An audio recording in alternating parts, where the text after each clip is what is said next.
8 साल मैंने सिर्फ ये साबित करने में जाया कर दिया कि मेरा मलिहा से कोई राब्ता नहीं है।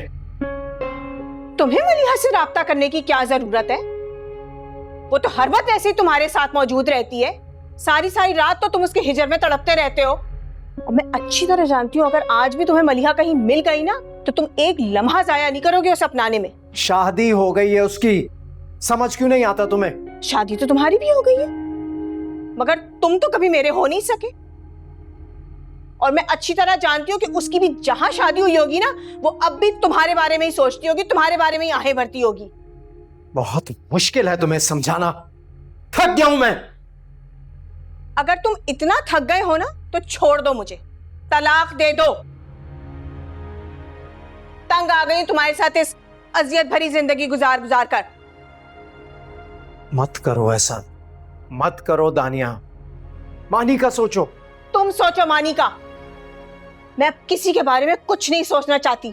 मैं अब सिर्फ इस कैद से आजाद हो जाना चाहती हूँ।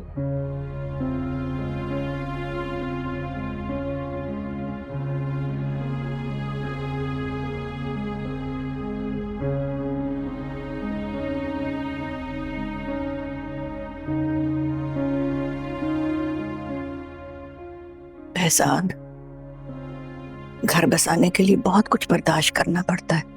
कर तो रहा हूं अम्मी, उसे भी तो समझाए।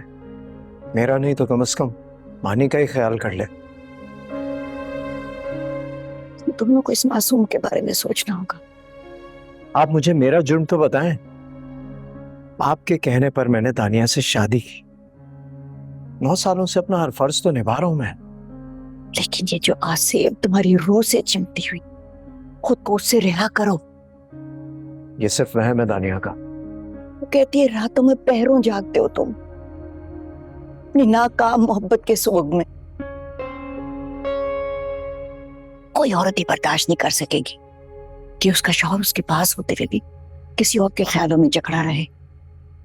मैं तुम्हारा टूटता हुआ घर नहीं देख सकती।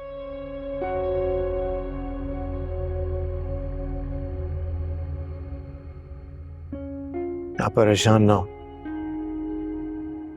मैंने पहले भी दानिया का हमेशा ख्याल रखा और आइंदा भी रखूंगा।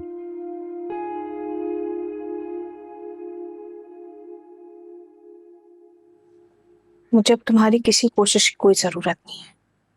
और बेहतर है कि तुम अपने आप को इस खुशफहमी से भी निकाल लो कि तुम मुझे खुश रखने की कोशिश कर रहे हो। इतने सालों से जिस तरह मैंने तुम्हारे साथ गुजारा किया है, ये मैं ही जानती हूँ। बस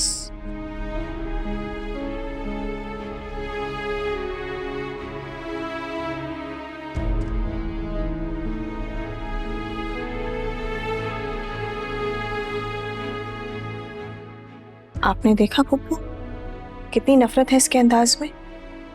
नफरत नहीं करता तुमसे बेटा। पप्पू अगर नफरत नहीं करता तो और क्या करता है? मैं आपको अभी से बता रही हूँ, जिस दिन मेरे सब्र का पैमाना लबरेज हो गया, मैं मानी को लेकर कहीं और चली जाऊंगी। पापा,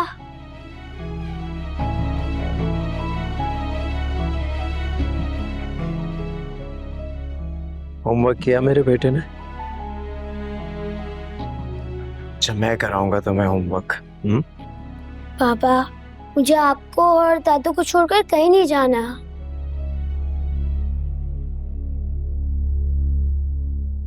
और मैं तुम्हें कहीं जाने भी नहीं दूंगा।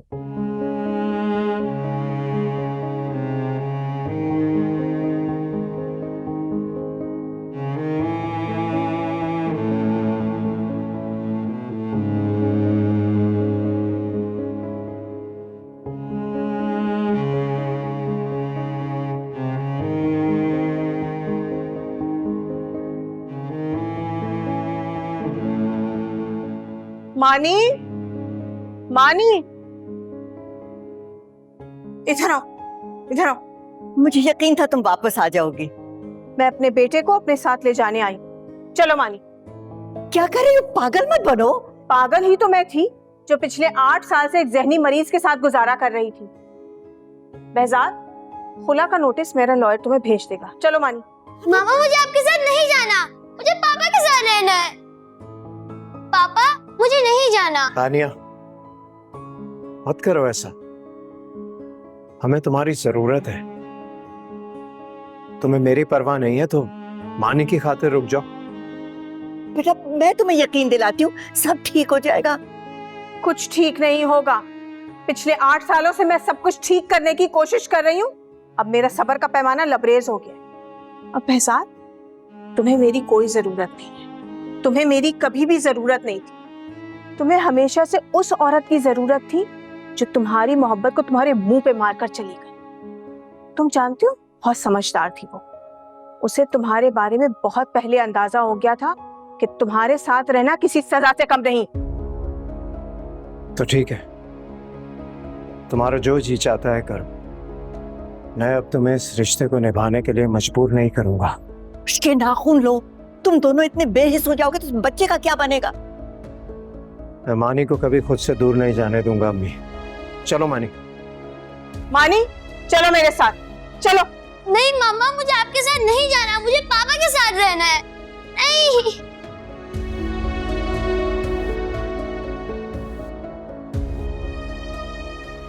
देखा आपने इस बच्चे ने क्या हरकत की है। बहजाद ने इसके दिमाग में इतना जहर भर दिया है मेरे खिलाफ कि मेरे बच्चे ने यह हरकत की है। तुम्हें क्या लगता है तुम ये सब हरकतें करके मुझे यहाँ रोक लोगे? नहीं, मैं किसी भी शर्त पर तुम्हारे साथ इस घर में रहने को तैयार नहीं हूँ। दानिया, दानिया क्या कर रही हो? मेरी बात सुनो बेटा, मत करो ऐसे। मेरी बात सुनो प्लीज, इधर आओ दानिया।